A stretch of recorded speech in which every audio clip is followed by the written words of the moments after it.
bonsoir, bonjour, selon le temps de votre continent ou de votre pays. Nous sommes là aujourd'hui pour parler de la piété.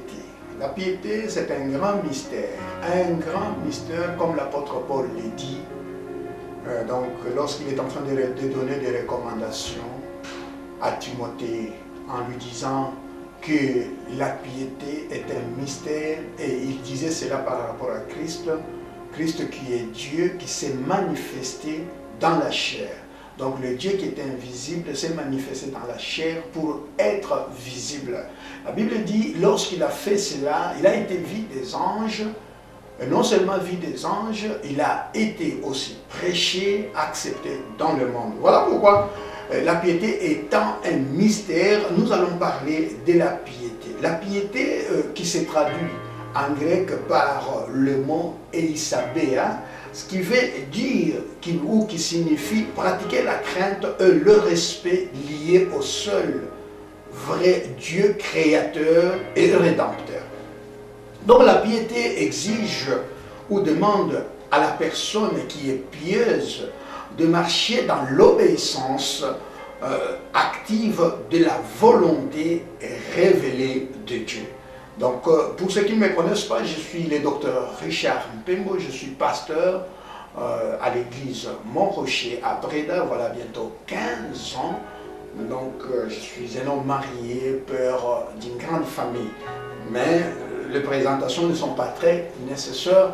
Mais je crois que nous sommes en train de je crois que c'est mieux de continuer notre thème qui est la piété. Donc, en parlant de la piété, je disais que la piété exige ou demande à la personne qui est pieuse de marcher dans l'obéissance active de la volonté révélée de Dieu et d'avoir une vie de consécration qui dépasse le parole ou le simple émoi.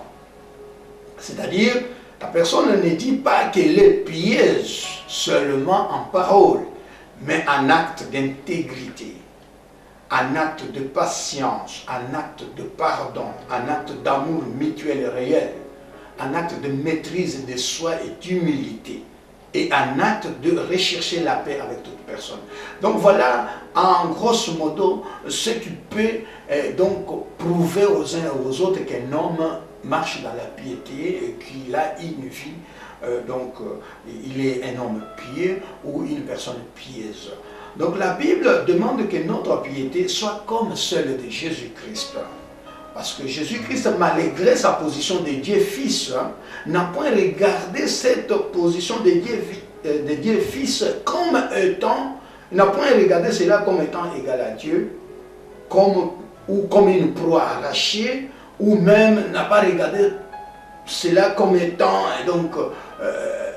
une raison de s'enorgueillir ou de se vanter, mais il s'est dépouillé lui-même en prenant la forme d'un serviteur jusqu'à devenir semblable aux hommes et paraître même comme un vrai homme, humble et se rendant obéissant jusqu'à la mort. Mais quelle mort? La mort de la croix.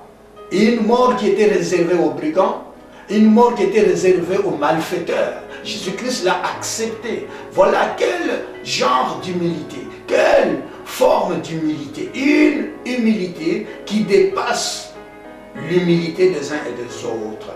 Et la Bible poursuit en ces termes en disant, c'est pourquoi aussi Dieu l'a souverainement élevé, en lui donnant le nom qui est au-dessus de tout nom, afin qu'au nom de Jésus-Christ, tout genou fléchisse dans les cieux, sur la terre et sous la terre, et que toute langue, même la langue qui est parlée, je ne sais pas, dans les cieux, même la langue qui est parlée sur la terre ou sous la terre, que toute langue confesse que Jésus-Christ est Seigneur, à la gloire de Dieu le Père. Bien-aimé, la piété est contraire à l'impiété. Parce que l'impiété en grec c'est asebéia. Tandis que la piété c'est eisebéia. Ça veut dire, c'est très différent. C'est-à-dire que la piété est contraire à l'impiété. La piété, donc l'impiété, Par contre, il attire la colère de Dieu sur les personnes qui la pratiquent. C'est-à-dire quand quelqu'un est impie. Donc quand il pratique l'impiété, donc il attire la colère de Dieu. Et puisque l'impiété étouffe la vérité qui est Christ, donc l'impiété étouffe la vérité et suscite même l'adoration des choses créées par Dieu au lieu en place d'adorer Dieu créateur. Donc l'impiété conduit l'homme à des relations ou à des comportements contraires à la justice divine et annule ainsi la possibilité d'être sauvé par la foi en celui qui déclare juste le pécheur impie.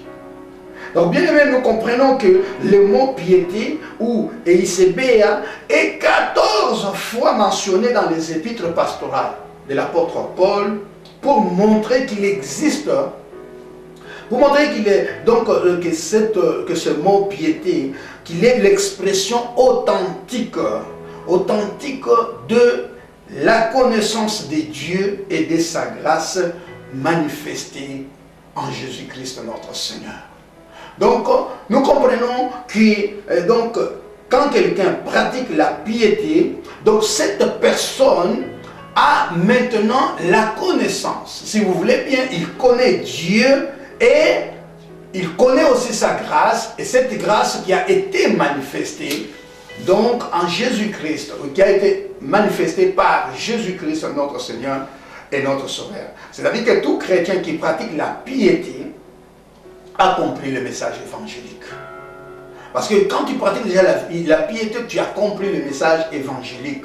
Et ce message évangélique qui stipule dans 1 Timothée chapitre 3 verset 16, selon lequel l'apôtre Paul dit, et sans contredit, le mystère de la piété est grand. Dieu était manifesté en chair, justifié par l'Esprit, vie des anges, prêché aux nations, cru dans le monde et élevé dans la gloire. Ça veut dire quoi? Ça veut dire que donc Jésus-Christ est même la manifestation de la piété. Que Jésus-Christ, qui est Dieu, qui a la position de Dieu Fils, il accepte de porter la chair humaine, la chair de douleur. Il accepte de porter la chair humaine. La Bible dit, Dieu a été manifesté dans la chair. Il a été justifié par l'Esprit. C'est-à-dire que le Saint-Esprit a justifié Jésus, qu'il n'était pas un homme ordinaire. Nous voyons même par le témoignage de Paul. Et le témoignage de Jean-Baptiste, si vous voulez bien. Jean-Baptiste témoigne, et Jean-Baptiste dit, j'ai vu le ciel s'ouvrir, j'ai entendu une voix, et c'est pour cela que je témoigne de ce que j'ai entendu, et j'ai dit ce que j'ai vu. Et qu'est-ce que la voix disait? La voix disait que celui-ci est mon fils bien-aimé, écoutez-le.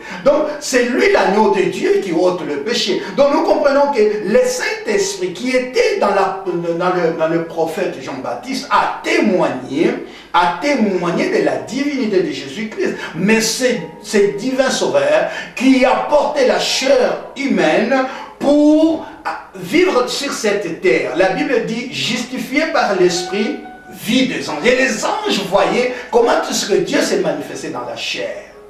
Et l'Esprit a témoigné. Et la Bible dit, maintenant il est prêché aux nations. Il n'y a pas un nom qui est prêché comme le nom de Jésus-Christ dans le monde, plus que le nom de Jésus-Christ. Il est prêché dans le monde et il est même cru dans le monde. Et maintenant le Jésus-Christ dont nous sommes en train de parler, qui a manifesté la piété, c'est un Jésus-Christ qui n'est pas dans la tombe, mais un Jésus-Christ qui est élevé dans la gloire, qui vit maintenant dans la gloire, qui est glorifié dans les cieux, qui est assis sur le trône, qui est assis à la droite du Père. Donc vous voyez, bien aimé, que la piété, donc nous avons un exemple sine qua non de la piété en la personne de Jésus-Christ.